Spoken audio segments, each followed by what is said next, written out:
My name is Waleed Abouarya. I'm the CEO and President of MEBPC, which is a trading company that has been involved in solid fuels, mineral, and metals trading for the last 30 years. I'm also the CEO and President of another company called RGS Egypt. This is a production facility which we buy anthracite coal and crush it, dry it, screen it, and bag it, and sell it to steel plants. Since the last year, let's say, we had a production of about more than 60 million tons. And during the last year, an additional 14 million tons have been already added. So now we're almost at 75 million tons.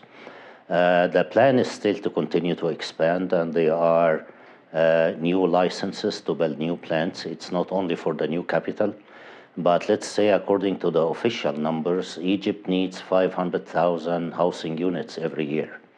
That's in addition to the new capital or apart from the new capital.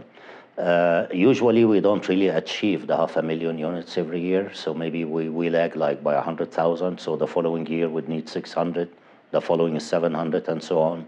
So the demand is going to continue to increase, and I believe by year 2020 we might be above the 90 million tons. As you know, Egypt till May 2014 was fully relying on natural gas as the source of fuel for cement production.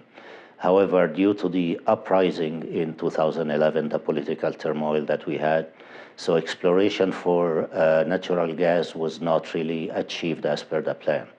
So they had to allow cement plant to start using solid fuel, and that started exactly in May 2014.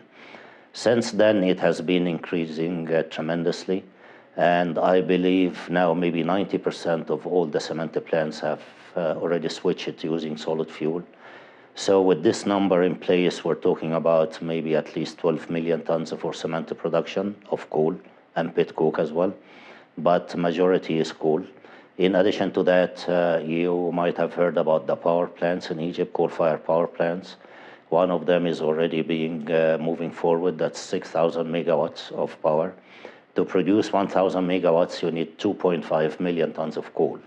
So for the 6,000 megawatts, you need to consume at least 15 million tons for only one plant.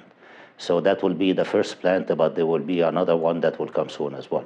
The main challenge is most of the natural gas and oil has been local production, which in other words, you can somehow control the price fluctuation because it's your own production. The problem when relying on other sources is the price fluctuation that you can see. Like I would say last year, maybe June last year, I was selling steam coal for maybe $60 delivered to Egypt. Now we're talking about $120, so it's double the number. We're seeing API 4 and API 2 are really hitting the sky. And that started to open the doors for other inferior qualities of coal. We didn't see before US coal, for instance, coming to the Middle East because it has high sulfur coal. However, because of the high numbers seen in Russia and South Africa, which are the main sources, so people started to diversify and use high sulfur coals. So I would say that people need to look into diversification of qualities and not to be stubborn about one quality. I remember when people started using coal in Egypt, they were all insisting on using South African coal because that was like the easy go with 1% sulfur and standard quality. But then when that price is really hiked, they started to look into different sources and they started to become smarter. So that has to always be the case. People are always insisting on having NCV of 6,000 kilocalories per kilogram, while you have Indonesian coal that can be 5,000, much more economical. I wouldn't say they have to rely on that, but they have to rely on blending different qualities to achieve the most economical blend at the end. Right now, I have been following every single boat carrying coal coming to the Middle East. I have to say in our business, we have to monitor what's happening. And because of the very high prices we're seeing with API 4 and API 2, which is coming like to $120 delivered, which is super high. You have to always remember that this is replacing natural gas, and natural gas prices are not bad now. They were bad when coal was like at $70, but now they are comparable somehow to the coal prices.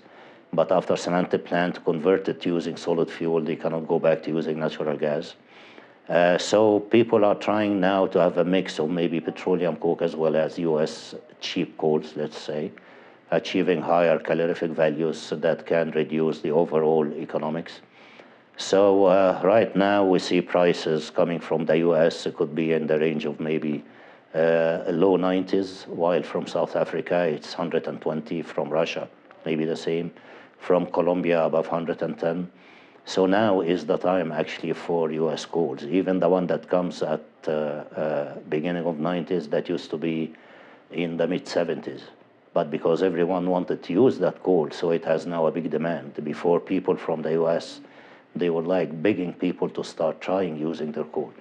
Now people are waiting in a long queue to buy the U.S. coal to try to save more money. It's always very nice to be back to Coaltrans, actually, and one of the things that I see this year that people are a bit more optimistic than previous years. I don't know why, to tell you the truth, but there's a bit of optimism, I have to say.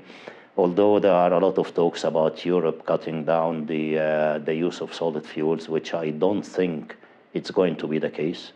I'm not sure whether people would like to hear that, but I believe talking about renewable energies and that kind of thing is just some cosmetics that people are doing to look prettier. But at the end of the day, coal will remain to be the main source of power for 200 years to come. I'm convinced about that. So I hope to see people more relaxed about what's happening in the market, because the last couple of conferences, I was seeing people are being very nervous about what's going to happen next, with the prices reaching to certain levels that are not becoming economics. And at the same time, producers are trying to maintain certain level to remain profitable. So it's a battle always between the buyer and the seller. So I hope to see people are more looking into more of a partnership rather than trying to squeeze each other. I hope this will be the case.